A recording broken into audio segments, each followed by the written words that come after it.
Cette semaine se déroulait un salon bien connu, il s'agit des Culturales. Mais bien entendu, PowerBoost était présent.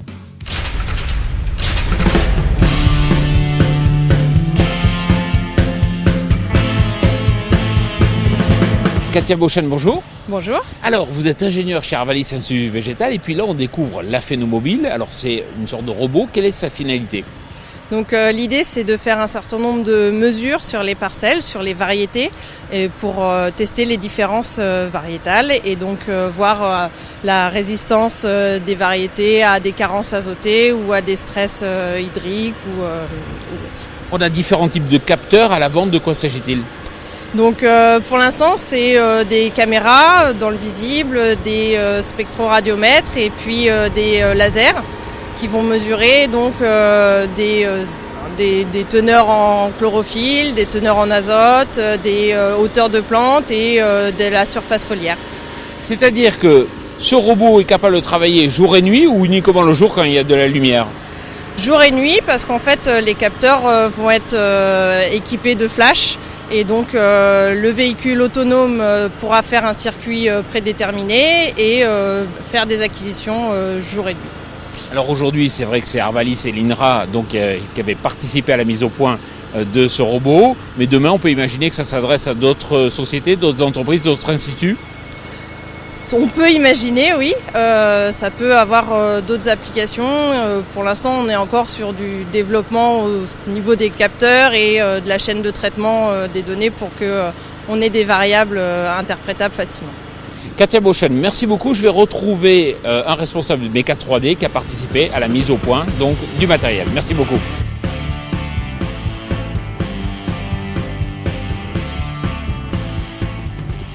Laurent Combe, bonjour. Bonjour. Alors vous êtes gérant de la société qui s'appelle Méca 3D. C'est vous qui avez conçu donc ce robot, on va appeler ça un robot, la Phénomobile. Tout à fait. Le principe, moi je vois des batteries, je vois des moteurs électriques. Quel est le principe de l'entraînement ? Donc l'entraînement de l'appareil est géré par un groupe électrogène qui nous permet d'obtenir une autonomie importante. Nous avons besoin d'une dizaine d'heures d'autonomie pour prendre la totalité des clichés au niveau des parcelles.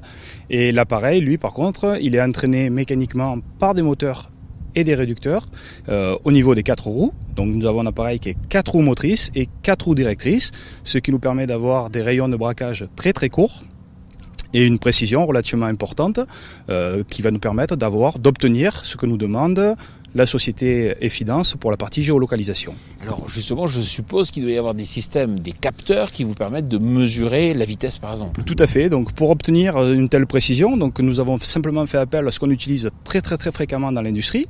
Donc ce sont des moteurs brushless équipés de codeurs incrémentaux ou absolus, notamment pour la partie rotation des roues, ce qui nous permet d'obtenir des degrés de précision très élevés.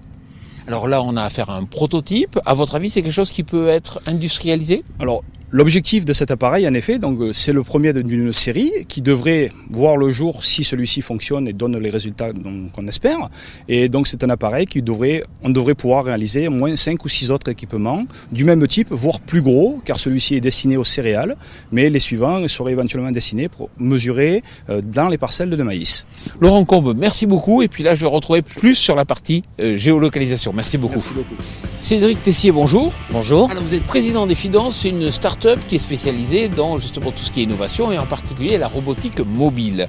Alors, c'est intéressant de discuter avec vous parce que vous allez nous expliquer qu'il y a une première phase qui se passe au bureau qui permet de planifier le trajet de la Phénomobile, c'est bien ça ?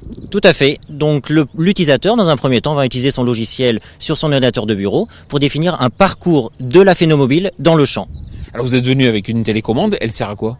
Alors la télécommande sert à conduire manuellement le véhicule dans le champ et ensuite à envoyer le scénario, c'est-à-dire la trajectoire, au véhicule pour la conduite automatique. Alors tout l'enjeu, je suppose, c'est le fait que cette machine soit capable à tout moment de pouvoir savoir où elle est dans la parcelle, donc de se géolocaliser. Et là, vous utilisez du GPS ? Alors on utilise du GPS RTK qui reçoit des corrections par un téléphone 3G couplé à une centrale inertielle qui fournit des accélérations et des vitesses angulaires et ainsi que les vitesses des roues et l'orientation des roues.